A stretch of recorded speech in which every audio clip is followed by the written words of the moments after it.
Like many Soviet doctors, Rodonaia was an atheist. He worked as a neurologist and was engaged in scientific work at one of the Moscow institutes. But one day, his life changed completely. In 1976, he was in a car accident and experienced clinical death. After returning to life, he left his medical practice and devoted himself to spiritual work. Georgy Rodonaia experienced one of the longest cases of clinical death. Colleagues declared him dead after he was hit by a car. The deceased was sent to the morgue. He spent more than 2 days there and then was brought back to life. The first thing Georgy Rodonaia could remember about his experience of clinical death was how he found himself in a circle of doctors. From the conversation of his colleagues, he understood that they were talking about the death of someone. Soon Georgy Rodonaia noticed the man the doctors had spoken of. He saw a young man on a gurney. Georgy Rodonaia looked at him with curiosity at first, but then this curiosity was replaced by horror. Georgy Rodonaia realized that it was his body lying on the gurney. In an instant, I understood the full horror of my situation. It seemed even more terrible to me when I remembered my wife and my little children. At the same time as I thought this, I saw my grieving wife, who had already been informed of my death, and my 2 sons. They were still too young to understand what had happened, Georgy Rodonaia said. After this, Georgy Rodonaia, in a disembodied form, visited his neighbor, with whom he had been friends. A few days before Georgy's death, a child was born into this family. He saw his parents upset. This led Georgy to think that they were grieving over his death. However, he soon realized that his friends were upset by the behavior of their child, who was crying all the time. The parents took the newborn to the doctors. But they just shrugged their shoulders. After examining the child, they sent him home, assuring the parents that there was no reason to worry and that their child would soon calm down. While in this incorporeal state, Georgy discovered that he could understand this child and even talk to him. It was amazing. I could not talk to my parents, my friends, but I could talk to a little boy who had just been born. I asked him what happened. No words were spoken, but I received an answer to my question. I think it happened telepathically. I learned that the boy's arm hurt.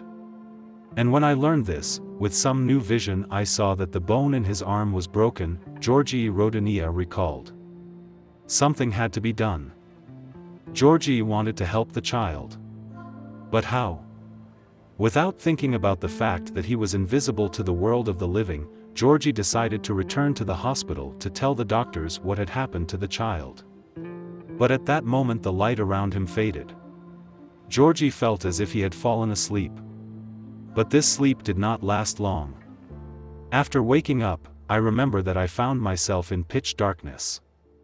I still did not feel my body and did not feel any physical pain.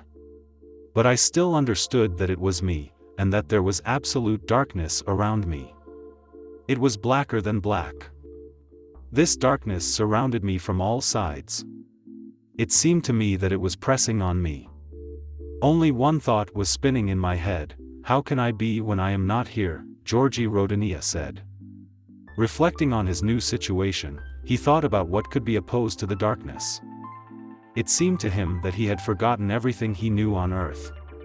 Like an epiphany, the thought came to him that in addition to darkness, there is also light. Thinking about the light, Georgy Rodonaia noticed that the darkness around him was beginning to dissipate. Soon there was a blinding white light all around him. It was so bright that Georgy compared it to a continuous camera flash. He recalled that at first it was painful to look at this light. But soon Georgy got used to it. He felt that the light emanated calming warmth and comfort. Having gotten used to the light, I began to look around. And only now did I notice that all the space around me consisted of tiny particles, which we call molecules and atoms. At first it seemed to me that there was no order in the movement of these particles. But then I saw that this chaos was beautiful in its symmetry, Georgy Rodonaia said. Georgy was amazed by the beauty that opened up before him. He said that at that moment the all-encompassing form of all living things appeared before his eyes. Admiring this beauty, Georgy felt that the anxiety about his situation disappeared. He stopped worrying about his body. It was just a limitation, and he didn't need it anymore. It seemed to him that there was no time in this place. Georgy Rodonaia remembered his entire life, which appeared before him in its entirety, from beginning to end. He felt himself both a spectator and a participant in this life. He compared this vision to a hologram, in which everything from the moment of Georgy's birth to his work at the institute was simultaneously present. While Georgy Rodonaia was busy with these sensations, his body was brought to the hospital for an autopsy. The doctor who was supposed to do this noticed that the eyes of the deceased reacted to light. Georgy Rodonaia was taken to the emergency room. At the moment when the doctors were bringing him back to life, Georgy felt some force grab him and push him down. Having returned to life, Georgy told his wife and close friends what he had experienced while he was dead. No one believed him. But when the neighbor's child's diagnosis was confirmed, Georgy's family and friends became less skeptical. Rodonaia spent 9 months in the hospital. Having restored his health, he became a priest. I managed to fully recover, but I understood that now my life would not be the same. All I wanted was to learn wisdom. I realized that the only purpose of our life is love.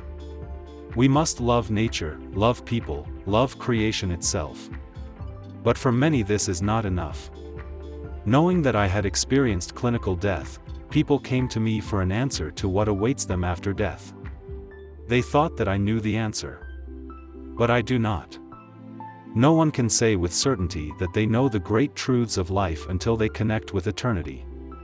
But this does not mean that we should stop looking for an answer to the question of what awaits us in this eternity after the end of life, believed Georgy Rodonaia.